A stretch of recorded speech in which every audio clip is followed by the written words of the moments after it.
All right, so we move along to race number 5, and the race goes off at 10 past 2. The World Sports Betting supports the Grooms Initiative.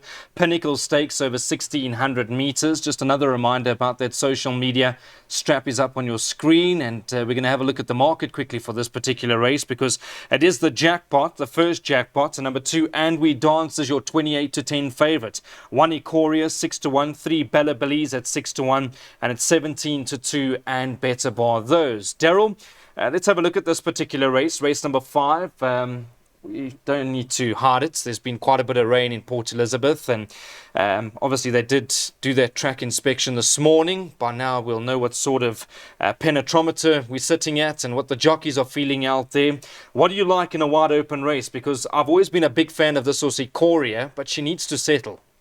Yeah, Brandon, I think she may prove a very tricky ride for the apprentice. I mean, we know JP gets on well with her, and still JP tugs his arms out. Well, she tugs JP's arms out. But you know, the apprentice has ridden her in the past. That was up the straight. She needs to settle. If she overdoes it on the soft track, she's going to be caught out. And We Dance, course and distance suits her. She's best weighted over here. I really thought she'd be able to hold excuse me, Brandon Ballor Belize, because she does comfortably on paper. But Ballor Belize on a soft track is a different filly, and I didn't have her included in my permutation. So I'd like to say to the viewers over there, please throw in number 3 Ballor Belize now that the track is soft. Number 13, Brandon, I was very impressed with her local debut, Lady Mystico. I thought she's one to follow in her next start. Then they put her on the poly. I don't think she ran up to expectations. I'm giving her one more chance on the turf. Yeah, Daryl, thank you very much. Just thinking in the back of my head, if Daryl was a horse, no strip, nebulizer and tongue tie, that would be all the changes that he needs. I know he's still battling, but he loves the game. He will go to a doctor soon, and we wish him all the best. We really enjoy having him on the show.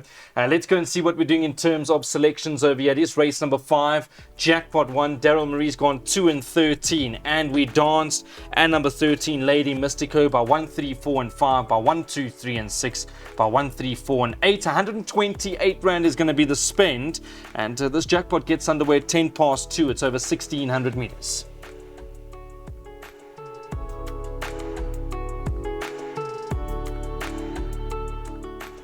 Now this is a good race. Race number 6. It is the Dahlia Plate for 2023. It's a listed event over 1,200 meters. Goes off at 14.45, and the market at the moment has Lunar Halo as the favorite, 22 to 10. Number 4, One Vision of Wonder, 22 to 10. 5, Golden Sickle has gone 5 to 2, and then it's the 3, the Winter Lake at 15 to 2, and it's 14 to 1 and better bar those. Daryl, cracking race this. I know that Lunar Halo done nothing wrong, the 2-year-old Bay filly. I thought the Winter Lake won a good race against older horses last time out, and then you've got the likes of the Gavin Smith horse being One Vision of Wonder and the 2 Global Force. Just listening to the trainer comments, thanks to Nadine for doing all of that on Track Talk. He was quite upbeat about their chances. Apparently he's upped their work rate and he's expecting big runs from both horses. Who's that? Gavin Smith's pair, that being Vision of Wonder and Global Force. That's very interesting. Now, Golden Sickle and Lunar Halo, Brandon, they have met in the past. They met in the Western Cape. Now, it's Lunar Halo's home ground advantage, and Golden Sickle has to travel. So, you know, Brandon, we actually saw a juvenile feature midweek at Kenilworth, and the fillies dominated with their sex allowance. It's going to be interesting to see how they go today, but don't know if you can read into it too much because of the track conditions. The Winter Lake, I've been very impressed. You know, he caught my eye on debut.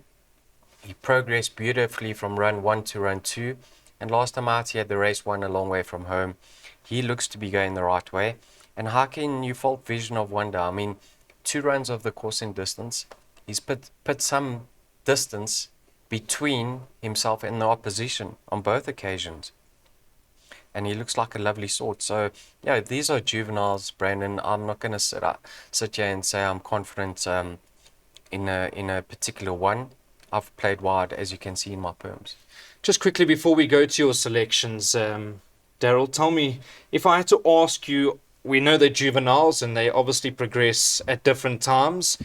Of all of them, which one has been the most impressive to you? Most impressive, I'd have to say the one, Vision of Wonder. Just his two starts since being stepped up to the 1200 have been ultra impressive, yeah. All right, yeah, Vision of Wonder, lovely horse. I'm really looking forward to seeing how he goes this afternoon. Let's see what we're doing in terms of selections. We'll put that up on the screen for you. It is the start of Jackpot 2, race number 6. It begins in the Dahlia plate. Daryl Marie's gone 1, 3, 4, and 5 by 1, 2, 3, and 6, by 1, 3, 4, and 8, by 1, 2, 5, 7, 8, and 15. Spend is 384 rand.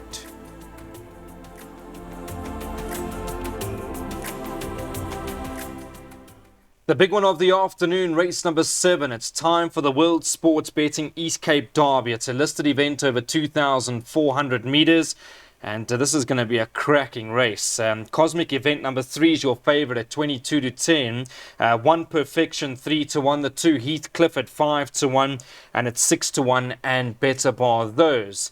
Daryl, very good race. I've always been a big fan of Perfection. I was very disappointed with his last performance because he cruised through them, hit the front going through the 500, didn't find too much that last 150. And listening to Gavin Smith, he did say he was very disappointed with the run. Always been a horse that he's had the Derby on the radar. Can he bounce back? Absolutely can bounce back. Have a look at the best weighted column, Brandon. He is 9 pounds best in, or 4.5 kilograms.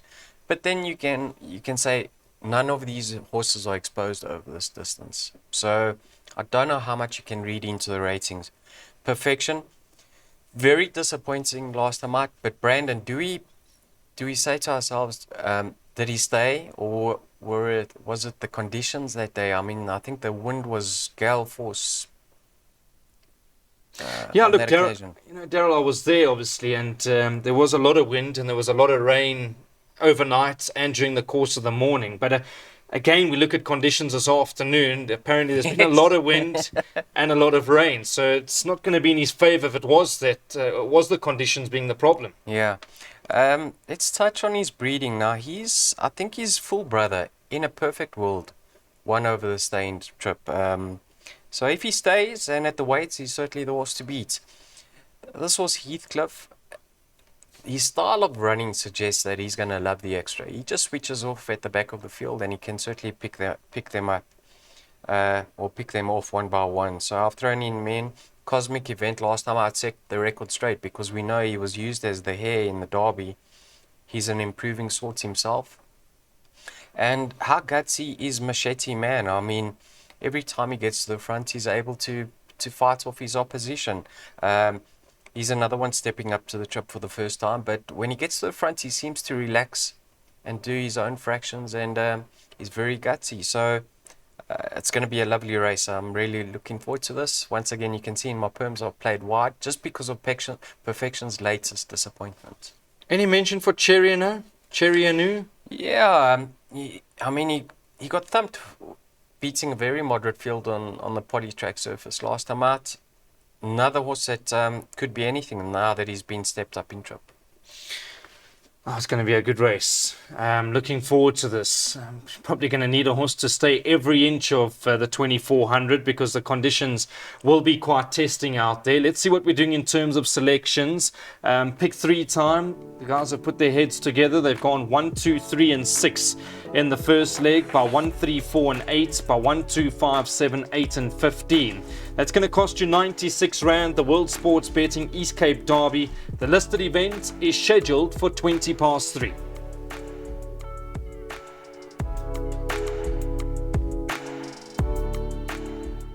Let's move along to race number 8. It's the World Sports Betting Online Casino, merit rated 85 handicap. It's over 1900 meters.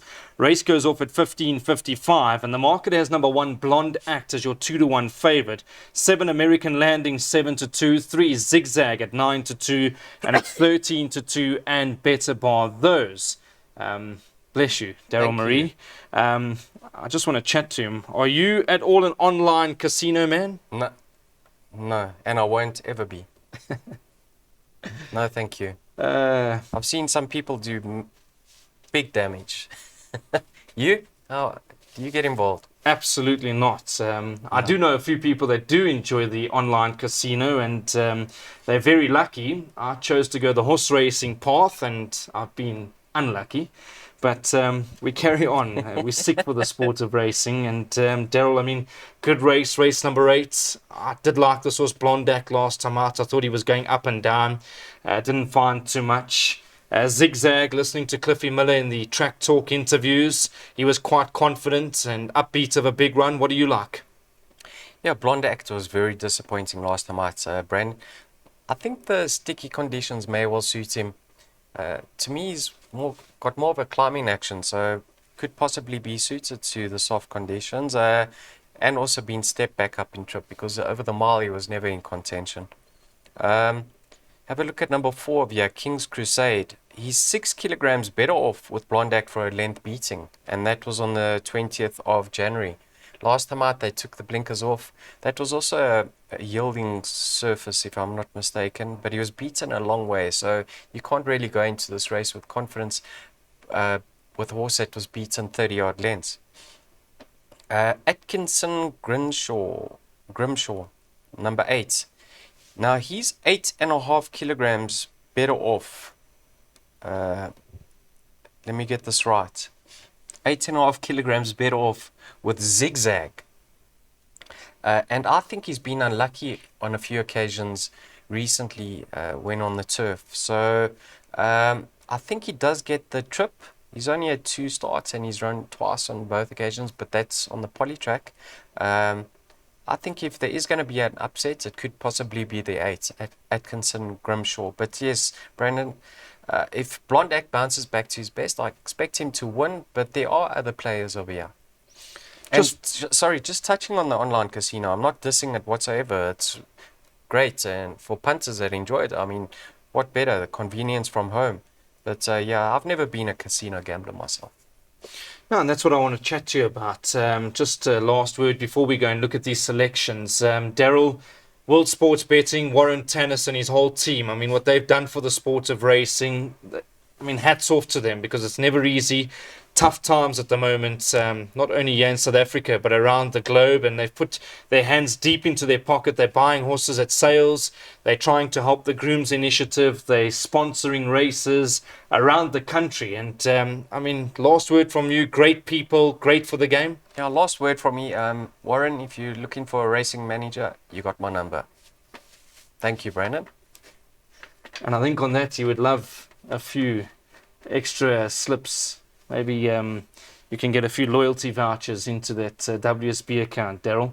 Let's go and see what we're doing in terms of selections. Obviously, tongue-in-cheek. We had to have some fun at the end of the day. 1, 3, 4, and 8. We're taking a double. 1, 3, 4, and 8. 1, 2, 5, 7, 8, and 15. So I'll repeat that quickly. 1, 3, 4, and 8 by 1, 2, 5, 7, 8, and 15. 24 Rand is going to be the spend, and you need to be on at 5 to 4.